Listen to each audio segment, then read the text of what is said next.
बिहार में एक बार फिर पेपर लीक का मामला सामने आया है। बिहार पुलिस भर्ती परीक्षा पेपर लीक होने के बाद अब बिहार प्रशासनिक सेवा यानी कि बीपीएससी की परीक्षा का पर्चा लीक हो गया है। दरअसल रविवार को बिहार के बीपीएससी की 67वीं संयुक्त प्रारंभिक परीक्षा यानी कि पीटी की परीक्षा आयोजित की गई थी। इस दौरान कई जिलों के परीक्षा केंद्रों से प्रश्न पत्र लीक होने की खबर सामने आई। परीक्षा शुरू होने से ठीक 10 मिनट पहले सोशल मीडिया पर बीपीएससी पीटी का प्रश्न पत्र वायरल होने लगा। जब परीक्षा खत्म होने के बाद वायरल प्रश्न पत्रों से परीक्षा में आए सवालों का मिलान किया गया तो वायरल प्रश्न पत्र एग्जाम में पूछे गए सवालों से मैच कर गया। पेपर लीक होने से लाखों अभ्यर्थी पूरी तरह से हताश होकर सरकार को कोस रहे हैं। में फाइनली बिहार में बीपीएससी का एग्ज़ाम हुआ और फिर से पेपर वायरल हो चुका है और ये एक बहुत बड़ा इशू है क्योंकि हर एग्ज़ाम में ऐसा हमेशा देखने को मिलता है, चाहे वो दरोगा का एग्ज़ाम हो या बीपीएससी का पिछला एग्ज़ाम हो, हमेशा कहीं ना कहीं पेपर आउट होता है और इसके आज के समय में बहुत तेज़ी से वो वायरल भी हो जाता है, जिससे जो ईमानदार स्टूडेंट होते हैं उन्हें बहुत ही ज़्यादा नुकसान होता है और इससे कटअप भी पिछले बार से हमेशा बढ़ जाता है। जैसे पिछले बार भी कटअप 108 तक चला गया था, जो हम आज तक कभी बीपीएससी के इतिहास में ऐसा नहीं हुआ है। तो इसी तरह जो चीटिंग होती है इसे रोकने के लिए सरकार को ज़रूर कुछ ना कुछ करना चाहिए, क्योंकि अगर सरकार कुछ नहीं करेगी तो इससे कटअप बढ़ेगा और जो ईमानदार स्टूडेंट है वो सिस्टम में नहीं आ पाएंगे।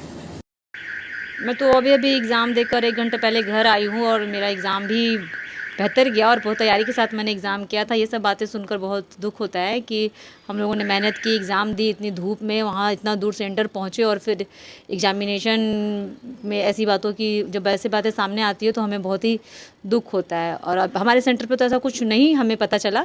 हम लोगों ने एग्ज़ाम दिया और वहाँ से घर आए और यहाँ आने पर पता चल रहा है हमें कि वो पेपर आउट हो चुका है, जिससे हमें काफ़ी दुख पहुँचा है। क्या नाम है आपका? मेरा नाम उषा किरण शर्मा है। दरअसल बीपीएससी 67वीं पीटी एग्जाम का जो पेपर सोशल मीडिया पर वायरल हुआ है वो बीपीएससी की पीटी परीक्षा के सी सेट के प्रश्न पत्र से मैच कर गया है। तो वहीं पेपर लीक मामले में बीपीएससी ने 3 सदस्यीय जांच कमेटी का गठन किया है, जो कि 24 घंटे के अंदर जांच रिपोर्ट सौंपेगी। अभी मैं खड़ा हूँ बीपीएससी कार्यालय के बाहर और जिस तरह से खबरें आ रही हैं कि 67वीं बीपीएससी पीटी का आज एग्ज़ाम हुआ, इसमें सी खंड के जो प्रश्न पत्र हैं वो लीक हो गए हैं। परीक्षा शुरू होने के 7 मिनट पहले यह प्रश्न पत्र लीक हुआ है और कई मीडिया संस्थान ने इसकी पुष्टि भी की है।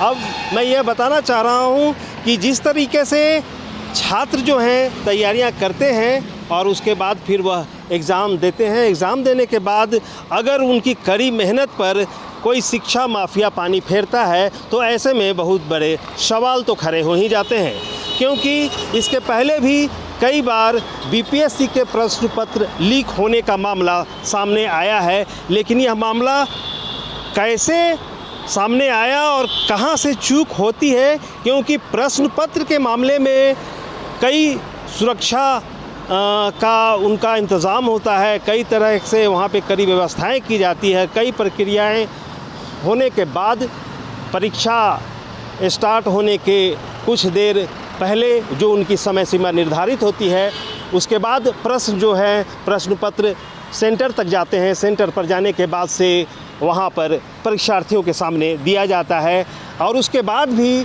प्रश्न पत्र लीक होता है। तो ऐसे में बहुत बड़ा सवाल तो खड़ा होता ही है।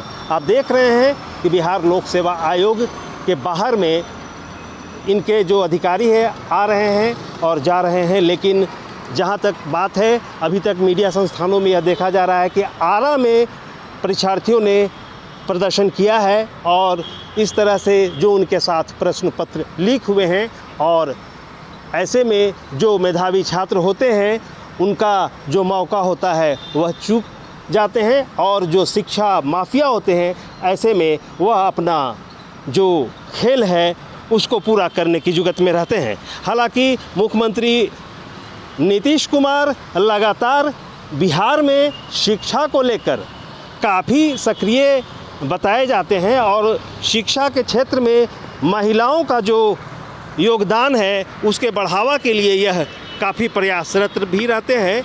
लेकिन देखा जा रहा है कि जिस तरह से यहाँ शिक्षा का हाल है और जो शिक्षा माफिया है वह कहीं ना कहीं से ऐसे काम करते हैं जिसमें ज़्यादातर लिप्त लोग जो हैं वह पुरुष ही देखे जाते हैं। अब ऐसे में यह देखना होगा कि नीतीश कुमार का जो मुहिम है, जो योगदान है, उसके बढ़ावा के लिए यह काफ़ी प्रयासरत भी रहते हैं।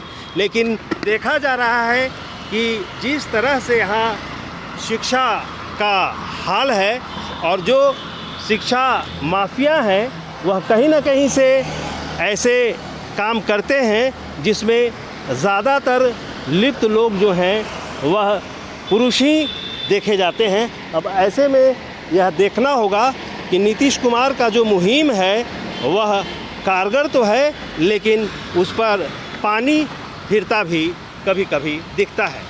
आप साफ तौर पे देख रहे हैं कि यहाँ पर कार्यालय के बाहर में सन्नाटा पसरा हुआ है, लेकिन कहीं ना कहीं से यह अपने आप में एक सवाल खड़ा तो करता ही है कि इतनी बड़ी व्यवस्था होने के बाद भी यह चूक कहाँ से हो जाती है और शिक्षा माफिया जो हैं कैसे इस तरह का जो काम है उसको करते हैं। उनको प्रशासन से कोई भय नहीं होता है।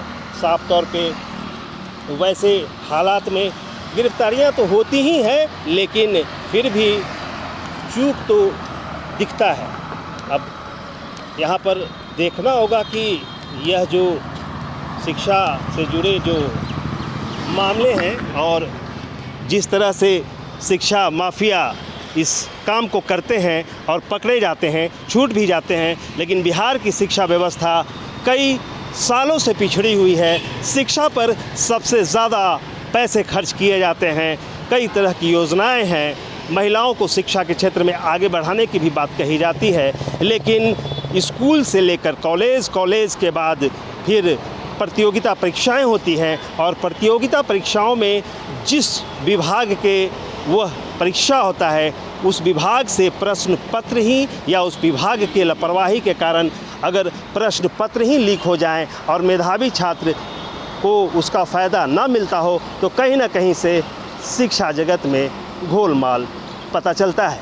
अब देखना होगा कि यह चूक कहाँ हुई है और जो प्रश्न पत्र लीक हुए हैं वह कहाँ से हुए हैं और अगर वह पकड़े जाते हैं उस पर सरकार क्या कार्रवाई करती है, या हर तरह से देखा जाए कि माफिया भी अपने आप को बचाने में कितना सफल रहते हैं, यह तो आने वाला वक्त ही बताएगा। पटना से पंजाब केसरी टीवी के लिए संजीव की रिपोर्ट। हमसे जुड़े रहने के लिए हमारे YouTube चैनल को सब्सक्राइब करें और नई वीडियो की नोटिफिकेशन के लिए बेल आइकॉन को दबाएं। अगर आप ये वीडियो Facebook पर देख रहे हैं तो लाइक जरूर करें और ज्यादा से ज्यादा शेयर करें। धन्यवाद।